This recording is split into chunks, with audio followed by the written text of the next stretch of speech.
yaitu bersangka baik kepada Allah Subhanahu wa Ta'ala. Saudaraku seiman, ada satu amalan hati yang sedikit difahami oleh kaum muslimin. Bahkan ini bisa menjadi satu pondasi dasar dari setiap amal soleh yang kita kerjakan sehingga diterima oleh Allah Subhanahu wa Ta'ala, dan juga pondasi dasar agar seluruh dosa-dosa yang kita mohon ampunannya kepada Allah dimaafkan.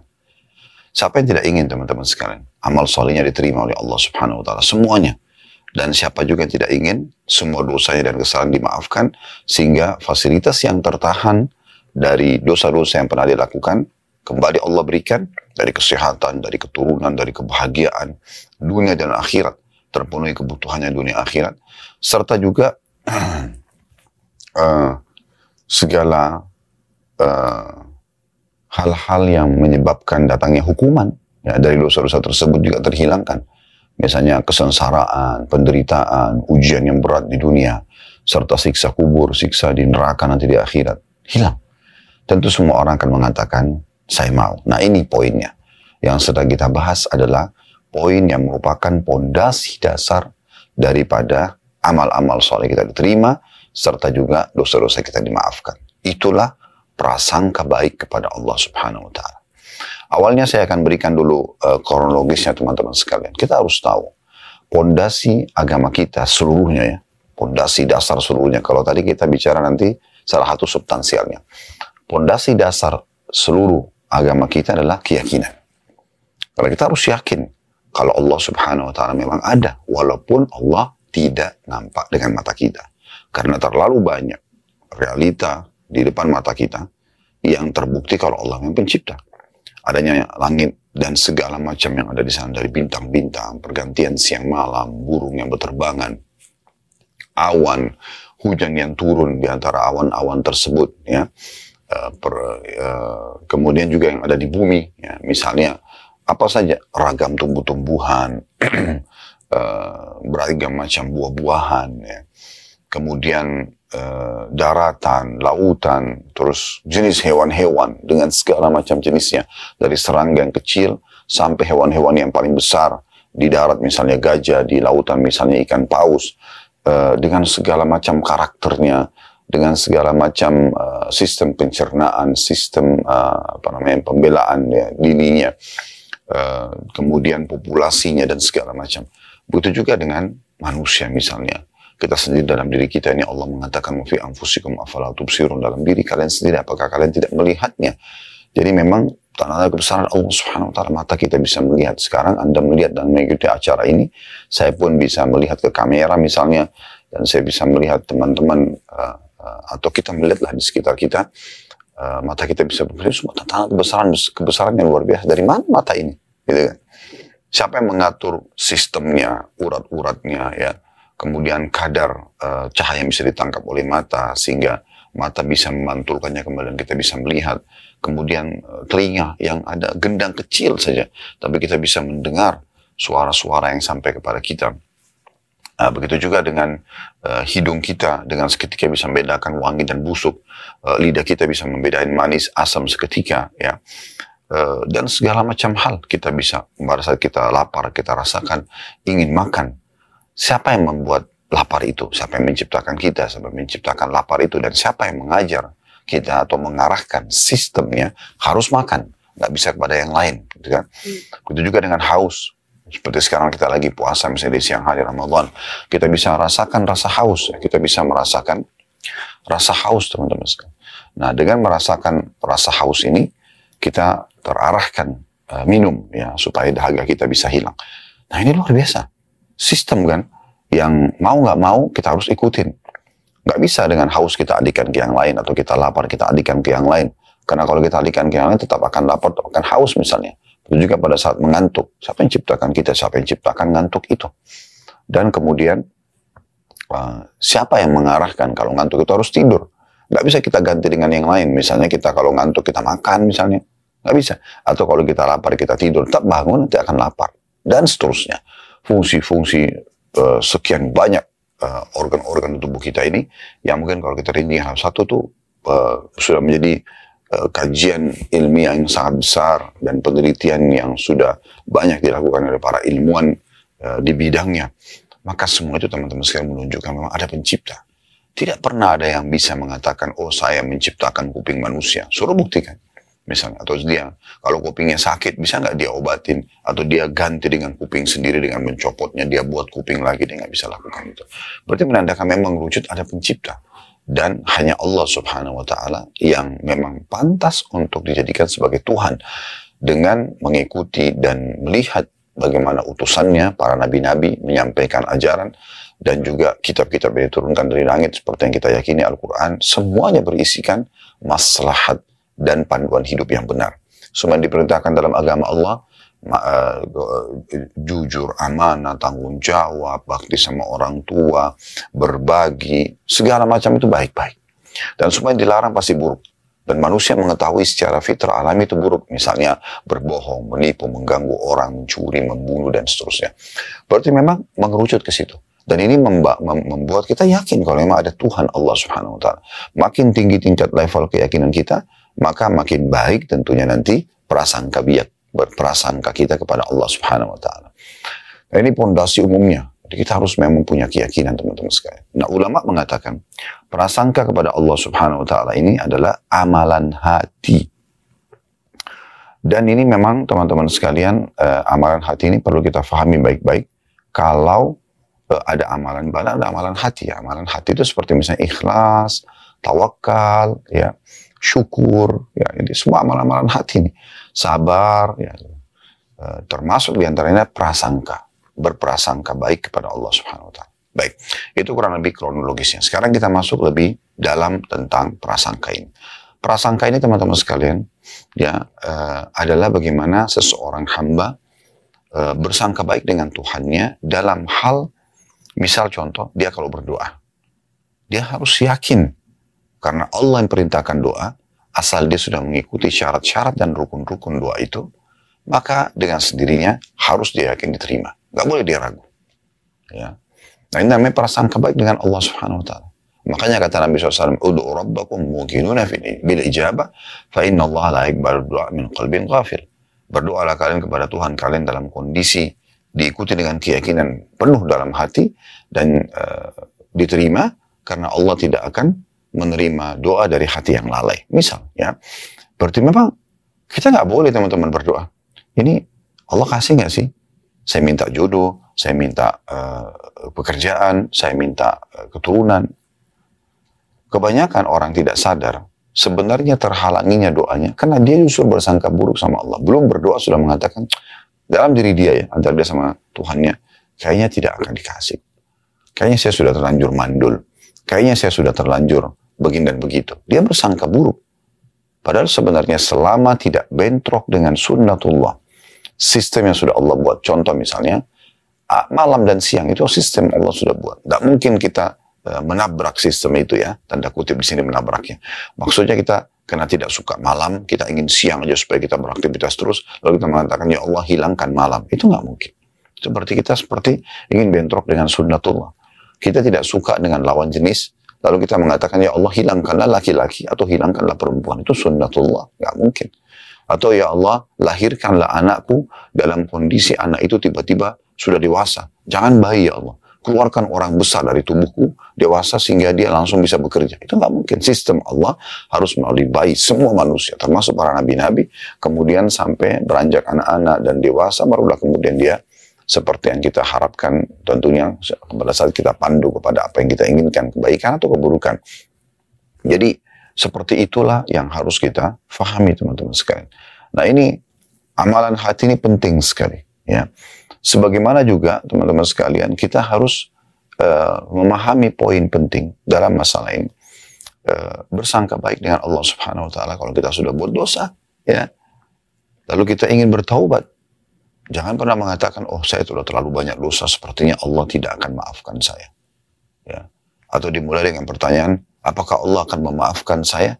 Ya. Tapi dia langsung menjawab sendiri sambil mengatakan, sepertinya Allah tidak akan memaafkan karena dosa saya terlalu besar. Gitu. Kalau dia mengatakan, apakah Allah akan memaafkan saya tulus dari hatinya, ingin mendengar panduan dari seorang alim misalnya atau seorang ulama, mendengar jawaban dan dia tidak menyimpulkan sendiri, tidak ada masalah. Tapi kalau dia sudah simpulkan sendiri, ya mungkin Anda pernah dengar ada orang bilang, saya sudah banyak buat dosa. Lalu dikatakan tobatlah. Dia mengatakan, masa sih saya akan dimaafkan? Orang dosa saya banyak sekali. Nah, contoh misalnya. Ya, maka itu hal yang harus kita pahami baik-baik. Ya, terjadi di masa Nabi SAW, pernah ada dua orang, yang satu soleh, yang satu jauh dari agama. Yang baik ini yang soleh, menasihatin yang buruk ini. Jangan kau lakukan, jangan kau lakukan, jangan kau lakukan. Tapi orang yang melakukan ini, dosa ini masih tetap melakukannya. Seperti umumnya orang mungkin hatinya masih belum mendapatkan hidayah. Maka dia pun main menolak sajalah. Ya. Akhirnya, yang soleh ini karena tidak sabaran, dia langsung mengatakan, sepertinya Allah tidak akan memaafkan kamu. Maka di saat itu, Allah subhanahu wa ta'ala berfirman ya, kepada Nabi Muhammad SAW, siapa orang ini? Berani-beraninya dia mendahului aku. Ya, dengan mengatakan, Allah tidak akan memaafkan kamu. Nabi-nabi pun tidak ada yang berani mengucapkan itu. Orang ini berani mengucapkan. Seakan-akan dia langsung bersangka buruk kepada Allah, kalau Allah tidak akan maafkan orang seperti kamu. Maka yang terjadi, Allah SWT mengatakan, katakan, hai Muhammad, bahwasanya amal-amal dia, orang ini sudah saya hapuskan, justru orang yang berdosa saya maafkan kesalahannya. Jadi, Allah SWT adalah zat yang maha baik, yang maha adil, yang maha dermawan, maha segala-galanya. Jadi kita bersangka baik kepada Allah Subhanahu wa taala. Sebesar apapun dosa Anda. Allah menyebutkan dalam surah Az-Zumar, surah nomor 39 ya. Salah satu ayatnya, Qul ya ibadiyalladzina asrafu ala anfusihim la taqnatu min rahmatillah. Innallaha yaghfiru dzunuba jami'a. Al-ayah yang artinya, katakan hai Muhammad kepada hamba-hambaku yang sudah melampaui batas. Sudah luar biasa dosa-dosa yang dilakukannya. Sudah melampaui batas mungkin tidak umum manusia kerjakan. Sudah terlalu banyak membunuh, terlalu banyak memerkosa, terlalu banyak mencuri, terlalu banyak segala macam. Katakan, jangan kalian putus asa dengan rahmat Allah. Sungguhnya Allah mengampuni semua dosa-dosa. Ya. Allah itu maha pemaaf. Sangka baik dengan Allah subhanahu wa ta'ala. Itu juga dengan Anda beramal saleh. Anda kalau beramal saleh, Anda sangka baik dengan Allah subhanahu wa ta'ala. Sangka baik teman-teman sekalian. Kalau Anda sudah memenuhi semua syarat-syarat ibadah itu, sholat misalnya, sudah ikutin semuanya. Memang sudah tutup aurat, masuk waktunya, mengikuti gerakannya, bacaannya, semua Anda ikutin. Anda jauhi hal-hal yang membatalkannya. Anda harus yakin dan sangka baik kepada Allah, Allah sudah terima.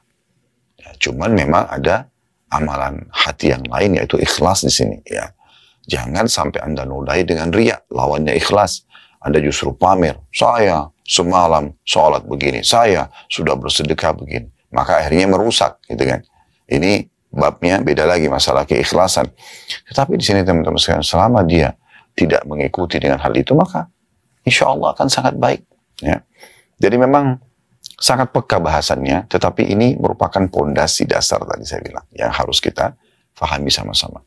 Baik teman-teman sekalian, kita coba dengar perkataan para ulama tentang masalah ini, diantaranya Ibnu Qayyim rahimahullah. Beliau mengatakan, telah jelas perbedaan antara husnudzon dan gurur, terpedaya dengan diri sendiri. Berprasangka baik, ya, berprasangka baik, mendorong lahirnya amal. Nah, cirinya orang yang sangka baik sama Allah itu, dia sudah berdoa, dia sudah sholat, dia sudah puasa, dia sudah kerjakan semua amal-amal soleh. Sisi lain dia sudah taubat dari dosa-dosanya. Maka mendorong dia lebih ingin beramal. Ya. Mendorong dia untuk lebih istiqamah. Ya. Konsisten menjaga ibadah tersebut. Kemudian juga menganjurkan, membantu dan menuntun untuk melakukannya. Maksudnya jiwanya jadi ingin selalu mengerjakan. Dia pun tersemangati ya untuk selalu mau mengajarkan kepada orang lain kebaikan-kebaikan tersebut. Ya, sehingga dia dan orang lain mengerjakan bersama-sama.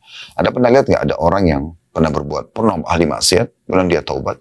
Setelah dia taubat, dia berubah total. Bahkan dia menjadi seorang dai. Ya. Dia bukan cuma sekedar meninggalkan zinanya, bohongnya, ribanya, membunuhnya dan segala macam. Tapi dia coba untuk menjadi orang yang lebih baik. Saya bertemu dengan beberapa orang mu'allaf ya. Bahkan sempat menjadi tokoh-tokoh dunia mereka. Yang badannya penuh dengan tato, yang dulunya jauh sekali tidak mengerti agama. Dari agama Nasrani Katolik dan dari Protestan. Itu hari kedatangan dari Inggris, kedatangan dari Amerika. Dan kita ketemu ngobrol gitu ya. Dan ternyata mereka-mereka tuh cara ungkapinnya, saya sadar benar kalau dulu saya itu salah. Sekarang saya ingin perbaikin. Dan saya ingin coba untuk menawarkan dan menjelaskan kepada orang, kalau ini kenikmatan loh. Saya sudah merasakan kenikmatan dunia dulu yang salah. Sekarang saya nikmatin ibadah dan ini kenikmatan yang tidak terhingga. Sehingga orang lain mau mengerjakan seperti saya. Ini luar biasa.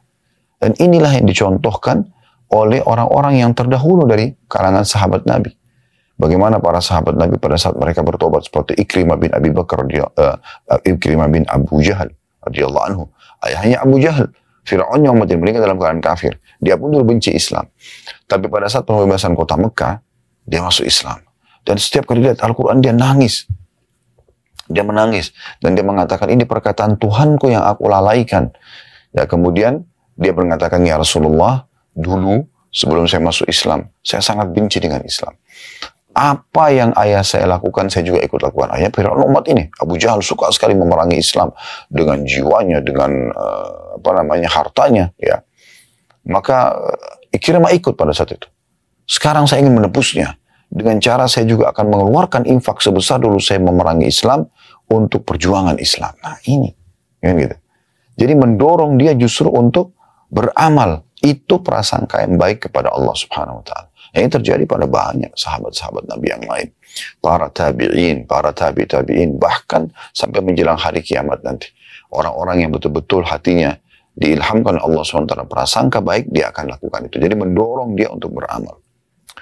Kemudian kata beliau, inilah sikap yang benar. Tapi kalau mengajak kepada pengangguran dan bergelimang dalam kemaksiatan, maka ini adalah gurur atau terperdaya dengan diri sendiri. Jadi, sudahlah, Allah kan maha pengampun. Udah saya nggak usah taubat, nanti Allah maafkan kok. Nah ini terpedaya dengan dirinya.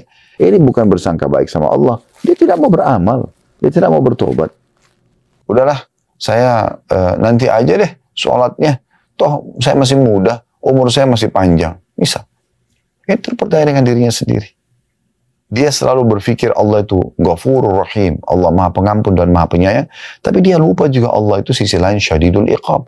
Berat sekali siksaannya. Kan begitu. Jadi harusnya tidak seperti itu orang memahaminya. Jadi dia tidak, kalau orang yang terpedaya dengan diri itu selalu, dia mau sangka baik, tapi tidak ada amal yang dihasilkan dari diri dia. Tidak ada upaya untuk mengerjakan amal soleh, tidak ada upaya untuk meminta maaf dari kesalahan. Kan gitu. Lalu kata beliau, berprasangka baik itu adalah harapan. Barang siapa yang pengharapannya membawa kepada ketaatan dan meninggalkan kemaksiatan, maka itu adalah pengharapan yang benar. Dan barang siapa yang keengganannya atau keengganannya ya beramal dianggap sebagai sikap berharap, dan sikap berharap berarti enggan beramal atau meremehkannya, maka itu termasuk terpedaya. Jadi ada perbedaan dasar situ. Kalau dari sini kita bisa ambil kesimpulan kalau berarti bersangka baik dengan Allah itu adalah kita sudah taubat, ya semoga Allah maafkan. Kemudian kita amal saleh, semoga Allah terima. Nah, gitu ya. Lalu terus kemudian mendorong kita selalu ingin konsisten menjaga amal saleh itu, konsisten untuk menjaga taubat kita. Syekh Shalih Al-Fauzan hafizahullah berkata, prasangka yang baik kepada Allah seharusnya disertai dengan meninggalkan kemaksiatan. Tinggalkan dosanya. Jangan justru, sudahlah Allah maha pengampun, gak apa-apa deh. Gitu. Salah, bentrok dengan persangka baiknya. Gitu kan. Sangka baik itu harusnya membuat orang jadi, Allah maha baik kok. Harusnya saya juga berbuat baik dong. Allah maha baik kok. Masih bisa memberikan saya kesempatan tobat. Maka saya menjaga tobat ini. Nah, itu yang benar.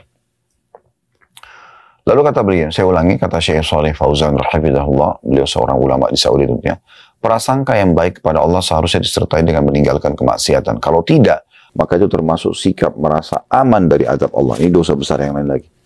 Ya. Dia merasa Allah tidak akan hukum dia. Ini bahaya. dia malah menganggap remeh siksaan Allah yang Allah sudah ancamkan di jenis dosa yang dia lakukan. Ya. Terlebih lagi kalau orang sampai melampaui batas dengan cara berbangga dengan dosa-dosanya. Dia menceritakan sama teman-temannya dosa yang dia lakukan. Subhanallah. Ini yang kata Nabi SAW dalam sebuah hadis, ada seorang hamba yang Allah Subhanahu Wa Taala sudah tutupi perbuatan dosanya semalaman, lalu kemudian dia sebarkan pelanggarannya itu. Ini termasuk mujaharah bil maksiyah, memamerkan ya, kemaksiatan. Ini lebih cepat siksaan Allah datang kepada mereka. Seharusnya kalau Allah tutupin aib Anda, kesalahan Anda, maka Anda bersyukur kepada Allah Subhanahu Wa Taala justru dengan menutupinya, bertobat dan menutupinya, tidak menceritakan pada orang lain. Lalu kata Syekh Shalih Fauzan lanjutannya, prasangka baik kepada Allah harus disertai dengan melakukan sebab datangnya kebaikan dan sebab meninggalkan kejelekan. Itulah pengharapan yang terpuji.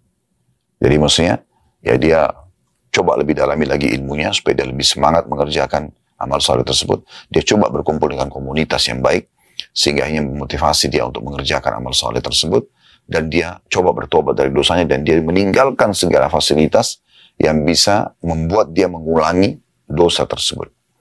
Sedangkan prasangka baik kepada Allah, selanjutnya kata beliau, sedangkan prasangka baik kepada Allah dengan meninggalkan kewajiban dan melakukan yang diharamkan, maka itu adalah pengharapan yang tercelah. Itu termasuk sifat merasa aman dari makar Allah. Nah, jadi sudah kita bisa lihat di sini bagaimana para ulama kita sudah menjelaskan, Ibnu Qayyim rahimahullah dan Syekh Shalih Fauzan, kita jangan menyalahfahami tentang masalah prasangka baik ini, ya, sehingga akhirnya tidak mendorong kita beramal. Dan itu berarti orang gurur saja, orang hanya terpedaya dengan dirinya sendiri, ya. Kemudian kita coba lebih dalam ya membahas tentang masalah ini, dan saya coba bacakan dulu apa yang dikatakan oleh penulis ya di halaman 13. Sangka baik kepada Allah Azza wa Jalla ialah Anda merasa bahwa Allah akan melapangkan kesusahan Anda. Sangka baik. Kita terlilit utang, kita lagi butuh keselamatan dan keamanan, kita lagi apa saja. Kita selalu sangka baik kalau Allah akan melapangkan kesusahan itu. Makin kuat keyakinan Anda, Allah akan tolong Anda. Ya, maka makin mudah pertolongan itu datang. Kemudian menghilangkan duka hati Anda, kata penulis. Ya, selama kita sedih segala macam, dan kita kembali kepada Allah, kita harus yakin Allah akan hilangkan duka itu. Selagi hamba bersangka baik kepada Rabb-Nya, maka Allah Azza wa Jalla membukakan berbagai keberkahan untuknya dari arah yang tidak disangkanya. Ya. Karena itu, wahai hamba Allah Azza wa Jalla, hendaklah Anda bersangka baik kepada Rabb Anda, ya niscaya Anda akan melihat dari Allah sesuatu yang menggembirakan Anda. Seperti sederhana sekali teori ini, tapi siapa yang menerapkannya? Dan syaitan masuk di situ untuk membuat kita selalu sangka buruk dengan Allah Subhanahu Wa Taala. Tapi ingat tadi poin penting ya di awal tadi kita itu sebelum apa yang kami jelaskan sekarang yang sudah kami sampaikan, jangan gurur. Kita harusnya sangka baik sama Allah itu yang mendatangkan dorongan yang kuat untuk beramal soleh, dorongan yang kuat untuk meninggalkan dosa. Nah, tapi kalau kita tetap saja lalai dari kewajiban-kewajiban, kita terus dalam dosa, dan kita mengatakan saya sangka baik sama Allah, ini bukan sangka baik, tapi ini gurur, terpedaya dengan dirinya sendiri. Ini adalah permainan syaitan. Lalu kemudian penulis mengangkat hadis yang sangat masyhur berhubungan dengan ini, adalah sabda Nabi SAW dari hadis Abu Hurairah radhiyallahu anhu. Allah Subhanahu Wa Taala berfirman, qala Allah Taala, ana inda dhanni abdi bi, saya sesuai dengan prasangka hambaku, kata Allah. In dhanna bi khairan falahu, jika dia bersangka baik, ya maka ia akan mendapatkan kebaikan itu. Wa in dhanna syarran falahu, dan jika dia bersangka buruk, maka dia pun akan mendapatkan keburukan tersebut. Ya, hadis ini diriwayatkan Ahmad dan juga Ibnu Hibban. Ini yang ditulis oleh penulis cuma sedikit saja, kurang lebih 2 paragraf ya, kurang lebih. Dan seperti biasa kita lebih panjang lebar menjelaskan masalah itu. Dalam hadis yang lain, kita ini tambahannya ya, yang mirip dengan ini, hadis yang diriwayatkan oleh Imam Bukhari dan Muslim, ya, dari hadis Abu Hurairah juga radhiyallahu anhu, bahwasanya Nabi SAW bersabda, yaqulullahu ta'ala, Allah Subhanahu wa Ta'ala ya berfirman, ana inda dhanni 'abdi bi wa ana ma'ahu idza dzakarani. Aku sesuai dengan prasangka hambaku, dan aku selalu bersamanya kalau dia mengingatku. Ya. Fa'in zakarani fi nafsi, zakartu fi nafsi. Kalau dia mengingatku dalam dirinya, aku juga akan ingat dia dalam diriku. Wa in zakarani fi mala'in, zakartu fi mala'in khairin min. Kalau dia menyebut aku dan mengingatku di tempat keramaian, maka aku juga akan menyebutnya di tempat ya keramaian yang lebih baik daripada mereka, maksudnya komunitas para malaikat. Wa in taqarraba ilaihi shibran taqarrabtu ilaihi dhira'an. Dan bila hamba itu mendekatkan diri kepadaku satu jengkal saja, sedikit berupaya untuk amal saleh, sedikit berupaya untuk taubat, yang meninggalkan dosa, maka aku akan dekatkan diri kepadanya dengan sehasta. Wa in taqarraba ilayya shibran taqarrabtu ilaihi dhira'an. Ya. Maaf. Wa in taqarraba ilayya dhira'an taqarrabtu ilaihi ba'an. Dan kalau dia mendekatkan diri kepadaku sehasta, maka aku dekatkan diri kepadanya sedepah. Wa in atani yamshi ataitu harwalah. Kalau dia datang kepadaku sambil berjalan, aku akan datang kepadanya sambil berlari kecil. Artinya, Allah subhanahu wa ta'ala memang menyukai hamba-hambanya yang ingin mendekatkan diri kepadanya. Allah mau kita manja, saudaraku seiman. Allah mau kita manja. Kenapa kita tidak manja dengannya? Kalau Anda misalnya berdoa kepada Allah SWT dan Anda belum mendapatkan hasilnya, jangan lupa hadis Nabi SAW. Hadis yang sangat masyhur, di mana Nabi SAW mengingatkan kepada kita, kalau ya seorang hamba itu berdoa, maka dipastikan akan melalui salah satu dari 3 tahapan. Akan melalui salah satu dari 3 tahapan. Yang tahapan ini sangat masyhur. Ya, kata Nabi SAW dalam hadis, ya, di masalah ini, ma min muslimin yadu bida'watin laisa fiha ithmun wala qati'atur rahim. Tidak ada seorang muslim yang berdoa kepada Allah ya, yang tidak ada dosa dalamnya dan tidak memutuskan hubungan silaturahim, illa a'tahu Allahu biha ihda thalath. Kecuali Allah akan berikan dia melalui salah satu dari 3 tahapan. Imma an tu'ajjal lahu da'watuhu, Allah memberikan langsung jawaban doanya. Misalnya, Allah sembuhkan saya, maka Allah langsung buat dia bertemu dengan dokter yang tepat, mengkonsumsi isi resep yang tepat, kemudian sembuh. Wa imma an yaddakhiraha lahu fil akhirah, atau Allah akan simpankan yang dipanen dalam bentuk pahala pada hari kiamat nanti. Jadi tidak ada yang sia-sia di sisi Allah, ya. Sebagaimana Allah katakan dalam firman-Nya, Inna Allah la yadhlimu mithqala dzarrah wa in taku hasanatan yudha'ifha yu'ti min ladunhu ajran 'azima. Allah tidak akan menzalimi seperti biji sawi pun. Kalau itu amal saleh yang dikerjakan, maka Allah akan berikan dari sisinya balasan yang besar. Wa imma yasrifa anhu min as-su' mithlaha, ya. Atau Allah akan menghilangkan keburukan yang akan menimpahnya, ya, yang selevel dengan doa yang diharapkan. Misalnya dia minta keselamatan dunia, maka masalah dunia akan hilang. Dia minta keselamatan akhirat, maka masalah di akhirat akan terangkat. Ya, seperti itu. Lalu ada seorang sahabat sempat mengatakan, ya, di akhir hadis, qala idzan nukthir. Kalau kata sahabat, ya Rasulullah, kalau gitu kita perbanyak. Ya, maksudnya memperbanyak doa. Qala Allahu akthar. Maka kata Nabi SAW, Allah akan lebih banyak lagi mengabulkan doa-doa kalian. Kalau kalian memperbanyak doa, maka Allah juga akan lebih banyak memberikan. Artinya berdoa silakan. Manja, sangka baik, mohon, merengek. Ibnu Qayyim rahimahullah pernah, subhanallah, melihat seorang anak kecil lagi dimarahin oleh ibunya, kemudian saking marahnya sang ibu ini, anaknya dikeluarkan dari pintu rumah, lalu ditutup pintu tersebut. Tentu sikap ini kurang baik. Tetapi teman-teman sekalian, kita bisa ambil pelajaran penting di sini dari statement Ibnu Qayyim, bukan dari sikap ibu tersebut. Maka anak itu nangis-nangis, rengek-rengek, minta maaf sama ibunya supaya ibunya bukakan kembali pintu. Nah, seperti itu. Lalu kata Ibnu Qayyim, subhanallah, maha suci Allah. Andai saja, semua hamba memohon kepada Rabbnya sebagaimana anak ini memohon kepada Tuhan, anak ini memohon kepada ibunya, maka niscaya Allah akan memberikan kepadanya. Ya. Jadi belum dikasih, makin merengek, makin manja, makin memohon. makin berusaha untuk menguatkan doa itu dengan amal-amal soleh yang lain. Misalnya dengan sedekah supaya doanya diterima.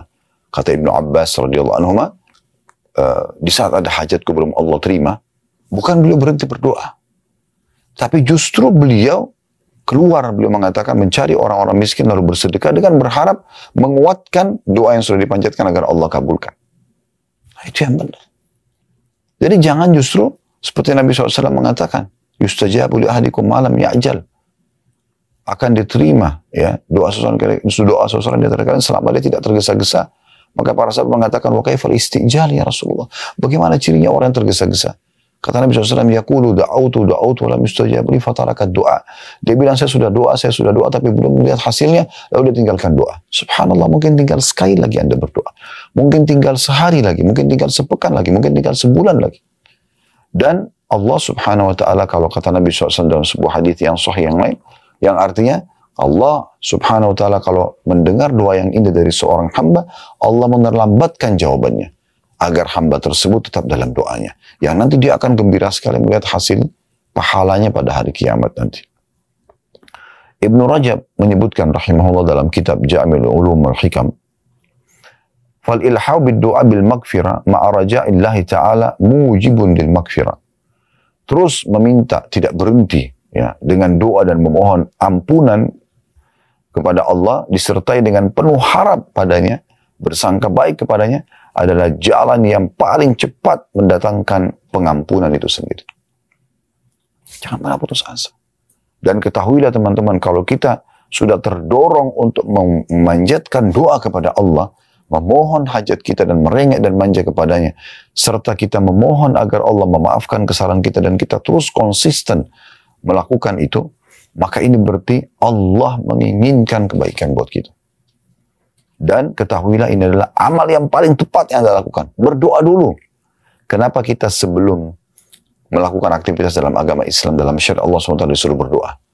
Berdoa sebelum makan, berdoa sebelum keluar rumah, berdoa sebelum pakai pakaian, masuk kamar mandi, biologis, dan segala macam. Supaya kita memohon dulu kepada Allah, baru kita beraktivitas. Itu yang benar. Kalau kita tidak, kita kan ikhtiar dulu.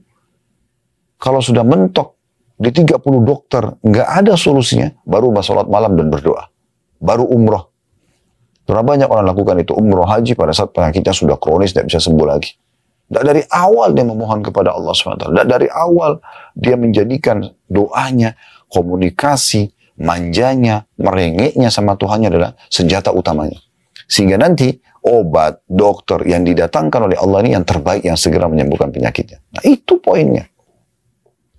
Dan dalam sebuah hadis yang mulia, hadis riwayat Tirmidzi, Ibnu Majah, Ahmad dengan sanad hasan, kata Nabi SAW, "Laisa syai'un akramu 'ala Allah Ta'ala min ad-du'a." Tidak ada sesuatu yang lebih besar pengaruhnya di sisi Allah dibandingkan dengan doa. Ada seseorang tabi'in disebutkan dalam sebuah kisah, dia rupanya mimpi bertemu dengan Umar bin Khattab radhiyallahu anhu. Kemudian dia pun bertanya kepada Umar. Dalam mimpi ya, tidak bisa diatur. Hai Umar, apa kira-kira yang paling cepat membuat rahmat Allah datang, pengampunan Allah datang, amal-amal diterima, dan dimaafkan kesalahan? Maka Umar memberikan isyarat dengan doa. Dengan doa. Nabi SAW, seorang Nabi, udah jelas dijanjikan kemenangan kepada beliau. Anda tahu, pada saat akan terjadi perang Badar, Allah sudah pastikan menang. Dalam Al-Quran dipastikan. Beliau yakin kemenangan datang. Tapi beliau tidak berhenti berdoa. Sampai Abu Bakar pada saat melihat Nabi SAW berdoa terus di kemahnya. Sudah melihat pasukan muslimin berhadapan dengan pasukan kafir Quraisy. 314 orang. Ya, 313, 314 sama beliau. Itu sudah berhadapan sama musuh yang 1000 orang. Sahabat-sahabat hanya dengan peralatan perang yang sederhana. Karena mereka tujuannya keluar di perang Badar untuk menahan kafilah dagang Quraisy, bukan berperang. Sementara 1000 orang Quraisy semuanya keluar untuk berperang dengan senjata lengkap. Maka beliau berdoa mengatakan, ya Allah, kalau seandainya engkau membiarkan hamba-hambamu ini kalah, maka tidak lagi yang bisa menyembahmu di muka bumi. Terus beliau merengek sampai Abu Bakar mengatakan, ya Rasulullah, ya tenangkan diri Anda. Ya Rasulullah, ya kasihani diri Anda. Ya, Tapi Nabi SAW terus berdoa. Sampai akhirnya beliau tertidur senyap, lalu beliau bangun, lalu beliau senyum. Beliau mengatakan, terima berita gembira. Allah telah menurunkan malaikat-malaikat membantu kalian. Ya. Jadi seperti itu yang harus kita lakukan teman-teman sekalian. Ya. Jadi poin ini harus kita perhatikan. Hasan Basri berkata rahimahullah, sesungguhnya seorang mukmin ketika bersangka baik pada Tuhannya, maka dia akan memperbaiki amalnya. Sementara orang buruk, dia berprasangka buruk kepada Tuhannya, sehingga dia melakukan amal keburukan. Tadi seperti contoh ya, salat, Allah akan terima amal saya. Udah, saya mau tambah amal salat yang lain. Saya sedekah, Allah akan terima sedekah saya. Daripada cuma itu, saya ingin daripada cuma satu pahala, saya ingin tambah pahala sedekah yang lain. Dia terus semangat. Nah, seperti itu. Orang yang sangka buruk, ya, yang jauh dari rahmat Allah Subhanahu Wa Taala, mereka selalu beramal, sudahlah, tidak akan diterima, percuma. Saya sudah 50 tahun nggak sholat. Masa sekarang kalau saya sholat, sehari kemudian saya meninggal, Allah maafkan kesalahan saya. Subhan. Dia sudah sangka buruk duluan. Saya sudah buat dosa 70 tahun. Masa saya dengan satu kali taubat nasuha, sehari atau bahkan hanya beberapa saat saja. Ya, hanya beberapa saat saja. Ya, bertaubat kepada Allah. Tulus dari hati, hitungan detik mungkin orang bertobat. Lalu semua dosa 70 tahun dimaafkan. Nggak masuk akal. Nah, dia sudah begitu. Maka terdoronglah dia untuk hal-hal yang buruk. Maka ini poin penting sekali untuk kita garis bawahi. Ibnu Qayyim, Abul Abbas Al-Qurtubi, rahimahullah berkata, pendapat lain ada juga yang mengatakan maknanya bersangka baik sama Allah dan mengira akan dikabulkan apabila berdoa.